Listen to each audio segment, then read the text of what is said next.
अमीर और गरीब बहू की गोद भराई का समारोह। भारत के एक छोटे से गांव में, जहां धूल मिट्टी में रंगी गलियों के बीच जीवन सरलता और सौहार्द के साथ चलता था, वहां दो बहुओं की कहानी शुरू होती है। एक का नाम था राधा और दूसरी का नाम सरिता। राधा का परिवार संपन्न था। उसका पति शहर में एक बड़ी कंपनी में ऊंचे पद पर काम करता था। राधा की सास-ससुर भी अपने जमाने में अच्छे व्यवसायी थे। राधा का जीवन वैभव और समृद्धि में बसा था। उसका घर बड़ा और आलीशान था, जहां हर कोने में आधुनिकता और संपन्नता की झलक मिलती थी। वहीं दूसरी ओर सरिता का जीवन कठिनाइयों से भरा था। उसका पति गांव में एक छोटी सी नौकरी करता था और घर की आर्थिक स्थिति बहुत अच्छी नहीं थी। सरिता का घर बहुत साधारण था, मिट्टी की दीवारें और फूस की छत वाला। परंतु सरिता के दिल में अपने परिवार के प्रति बहुत प्रेम और समर्पण था। किस्मत का खेल ऐसा था कि दोनों बहुओं के गर्भधारण का समय लगभग एक ही था। जब दोनों की गर्भवती होने की खबर आई, तो पूरे गांव में खुशी की लहर दौड़ गई। गांव में यह रिवाज था कि बहू के गर्भवती होने पर गोद भराई का समारोह धूमधाम से मनाया जाता था। राधा की गोद भराई का समारोह उसकी संपन्नता को दिखाने का एक मौका था। उसकी सास, सुशीला देवी, इस अवसर को यादगार बनाना चाहती थी। समारोह की तैयारियां महीनों पहले से शुरू हो गईं। बड़े-बड़े कारीगर बुलाए गए, महंगे कपड़े और गहने बनवाए गए। समारोह के दिन राधा ने एक भव्य सिल्क की साड़ी पहनी, जिसे खास तौर पर बनारस से मंगवाया गया था। साड़ी की बॉर्डर पर सोने की जरी का काम किया गया था, जो उसकी संपन्नता की झलक दिखा रहा था। राधा को सोने और हीरे के गहनों से लाद दिया गया।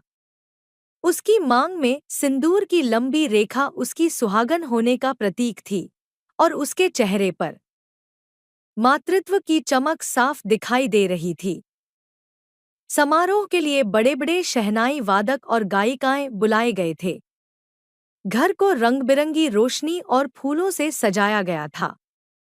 मेहमानों के लिए हर प्रकार के व्यंजन तैयार किए गए थे, जिसमें से अधिकांश महंगे और विदेशी थे। पूरे गांव में चर्चा थी कि राधा की गोद भराई में क्या-क्या खास होने वाला है। समारोह का समय आया और राधा को एक बड़े मंच पर बिठाया गया। उसकी सास ने उसके गोद में सोने की थाली रखी, जिसमें कई प्रकार के फल, मिठाइयाँ और उपहार थे।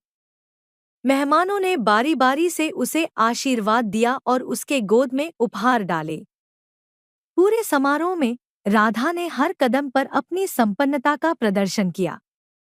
दूसरी तरफ सरिता की गोद भराई का दिन भी आया। उसका परिवार बहुत साधारण था, इसलिए समारोह भी बहुत साधारण था। उसकी सास, कमला देवी, ने इस समारोह के लिए अपने पुराने कपड़ों को फिर से सिलवाया और एक साधारण सी साड़ी पहनाई। सरिता ने भी अपने घर के बने कपड़े पहने, जो सादगी और प्रेम से बने थे।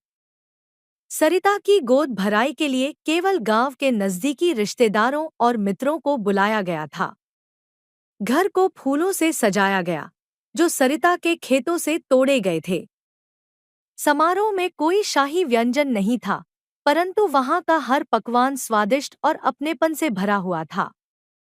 समारोह का समय आया और सरिता को एक छोटे से आसन पर बिठाया गया।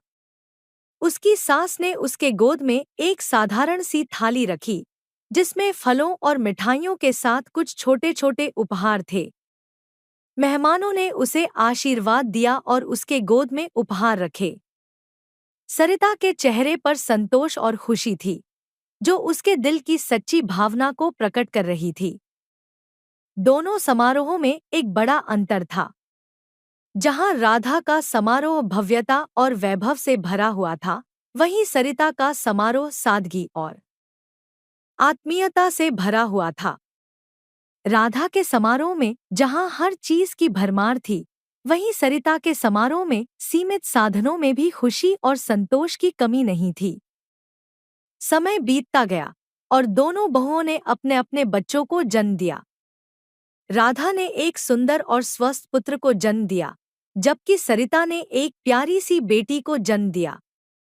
राधा का पुत्र जैसे ही बड़ा हुआ, उसके जीवन में भी वही संपन्नता और वैभव दिखाई देने लगा जो उसकी माँ के जीवन में था। परंतु राधा के जीवन में धीरे धीरे एक खालीपन आने लगा। उसे महसूस हुआ कि उसका सारा जीवन केवल बाहरी दिखावे और धन के इर्द-गिर्द सिमट कर रह गया है। वहीं सरिता की बेटी का जीवन कठिनाइयों और संघर्षों से भरा था, परंतु उसके दिल में हमेशा संतोष और प्रेम था। सरिता ने अपनी बेटी को सिखाया कि जीवन में धन से ज्यादा महत्वपूर्ण है अपने रिश्ते और भावनाएं। दोनों बच्चों की परवरिश में यह अंतर साफ दिखाई देने लगा। राधा का पुत्र, जो हमेशा से हर चीज को आसानी से पा लेता था, उसमें जीवन के संघर्षों को सहन करने की क्षमता कम थी। वहीं सरिता की बेटी, जिसने जीवन में कई कठिनाइयों का सामना किया था, उसमें जीवन की हर चुनौती से लड़ने की ताकत थी। समय के साथ दोनों बहुओं के जीवन की कहानी ने गांव के लोगों को यह सिखाया कि जीवन की सच्ची खुशी और संतोष धन वैभव में नहीं, बल्कि सादगी और आत्मीयता में है। राधा, जो कभी अपनी संपन्नता पर गर्व करती थी, अब समझ चुकी थी कि जीवन की असली संपत्ति वह प्रेम और संबंध है जो इंसान अपने जीवन में संजोता है। उसने धीरे धीरे अपने जीवन को बदलने का फैसला किया और अपनी संपन्नता को त्याग कर अपने रिश्तों और परिवार पर ध्यान देने लगी। सरिता, जो हमेशा सादगी में जीती थी, अब भी अपने जीवन से संतुष्ट थी। उसके जीवन में बहुत अधिक संपन्नता नहीं थी, परंतु उसके दिल में प्रेम और संतोष की कोई कमी नहीं थी। गांव के लोग, जिन्होंने इन दोनों बहुओं की कहानियों को देखा और सुना, वे भी इस सच्चाई को समझ गए कि जीवन में सबसे महत्वपूर्ण वह संतोष और खुशी है जो सादगी में निहित होती है। इस तरह अमीर और गरीब बहू की गोद भराई की यह कहानी गांव के लोगों के दिलों में बस गई और उन्हें जीवन के सच्चे अर्थ को समझने का मार्गदर्शन किया। राधा और सरिता की यह कहानी आज भी गांव के बुजुर्गों द्वारा सुनाई जाती है, ताकि आने वाली पीढ़ियां भी इसे सुनकर जीवन में सादगी और आत्मीयता का महत्व समझ सकें। इस कहानी का सार यह है कि जीवन में धन और संपत्ति से अधिक महत्वपूर्ण हैं वे रिश्ते, भावनाएं और वह संतोष जो हमें जीवन में सच्ची खुशी देता है। चाहे जीवन में कितनी भी कठिनाइयां क्यों न हों, सच्चे प्रेम और आत्मीयता से भरा जीवन ही सच्ची संपदा है। अमीर हो या गरीब, सादगी और प्रेम से भरा जीवन ही जीवन का असली सुख है। यही सच्चा ज्ञान है जिसे यह कहानी हमें सिखाती है।